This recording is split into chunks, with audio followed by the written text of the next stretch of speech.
If I told you the government's actual goal is to make sure millions of people are unemployed, you'd probably think they were crazy. But in macroeconomics, 0% unemployment is a massive disaster. You're gearing up for a huge macro exam. So we're going to cut through the noise, skip the basic definitions you already know. We are hitting the high yield mechanics you need to absolutely crush this test.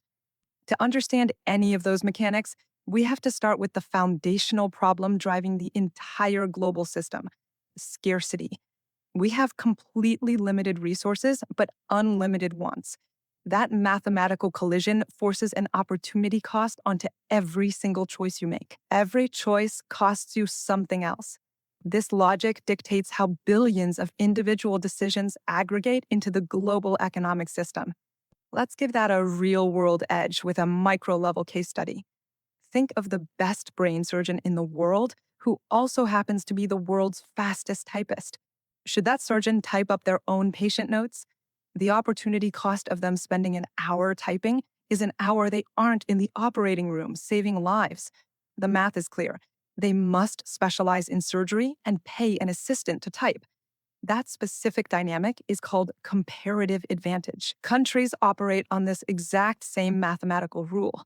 Nations exclusively produce the goods where their opportunity cost is lowest, and they trade for everything else. Comparative advantage is the invisible force that weaves isolated nations into a massive interdependent web of global specialization and trade. Once this massive web of trade is operating, we need a way to measure if the system is actually healthy. The first health metric is growth, which is measured strictly by gross domestic product. GDP only counts the value of final goods. If you count the raw steel, then the finished car made from that steel, you are double counting. Furthermore, you completely exclude financial assets like stocks and non-market transactions. The second metric for a healthy system is limiting unemployment. This brings us back to that crazy opening paradox. A healthy, dynamic economy actually needs about 5% unemployment, known as the natural rate. That rate consists of frictional unemployment, where people are voluntarily moving between jobs, and structural unemployment, where new technology replaces older roles. If an economy hits 0% unemployment, it signals a complete lack of technological transition and zero job switching. The natural rate is simply the cost of an economy that is flexible enough to evolve. The third and final macroeconomic goal is maintaining stable prices. We measure this using the Consumer Price Index, which tracks prices to ensure rapid inflation isn't silently eating away your purchasing power.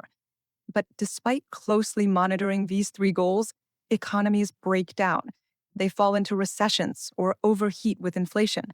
We use aggregate demand, total spending, and aggregate supply, total production, as the ultimate diagnostic gauges to spot when the machine is failing. When aggregate gauges signal a systemic failure, the economy requires immediate intervention, and understanding how that intervention works brings us to the ultimate exam trap. To fix a broken economy, we have two distinct levers. Let's look exclusively at the fiscal side. Fiscal policy is the government pulling the levers. They can change taxes or alter government spending to fix a recession. But if the government spends a ton of money to stimulate the economy, they usually have to run a deficit, and that creates a massive side effect: crowding out. To fund that stimulus, the government steps into the financial markets to physically borrow billions of dollars from banks. That drain on loanable funds mathematically drives up core interest rates, suddenly making it entirely too expensive for private citizens and businesses to secure loans. While fiscal policy directly stimulates the economy, it simultaneously starves the private market of the capital needed to grow on its own. They are literally crowded out of the market. So let's look at the other side of the dichotomy: monetary policy. This system is run entirely by the central bank, not the government. The central bank does not have the power to tax or spend. Instead, they strictly manipulate the actual supply of money. They do this by altering reserve requirements, adjusting the discount rate, or buying and selling bonds. The central bank buys bonds from commercial banks, injecting fresh cash directly into the banking system. Commercial banks suddenly find themselves with a massive surplus of idle cash. To get that money moving, banks automatically drop interest rates, encouraging people to take out loans. That cheaper borrowing sparks total spending, speeding up the whole economy organically from the bottom up. Monetary policy bypasses direct taxpayer spending, fixing the economic machine by using indirect financial incentives to alter human behavior. These domestic policy shifts do not happen in a vacuum. They trigger immediate global consequences. We track all of this global money moving in and out through the balance of payments, specifically utilizing the current and financial accounts. The most direct linkage occurs when changing domestic interest rates instantly alter foreign exchange markets. If our domestic interest rates go up, foreign investors naturally want to put their capital into our high-yield banks. Look at this currency exchange board. To interact with our banks, they first have to buy our domestic currency. That massive influx of demand causes our currency to appreciate, gaining significant value. But a stronger currency has a fatal consequence for trade. Your domestic goods are suddenly far too expensive for other countries to buy, causing your exports to plummet. A strong currency achieved through high domestic interest rates ironically penalizes domestic manufacturing and damages export health. If we reverse that logic, a depreciating currency that loses value actually puts a country's goods on sale to the rest of the world, boosting exports. Which leaves a fascinating question.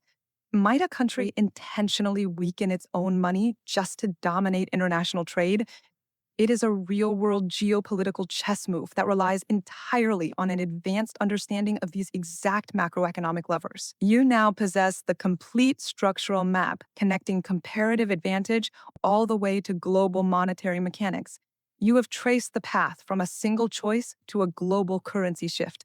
Use that mechanical clarity to navigate the traps and crush the exam.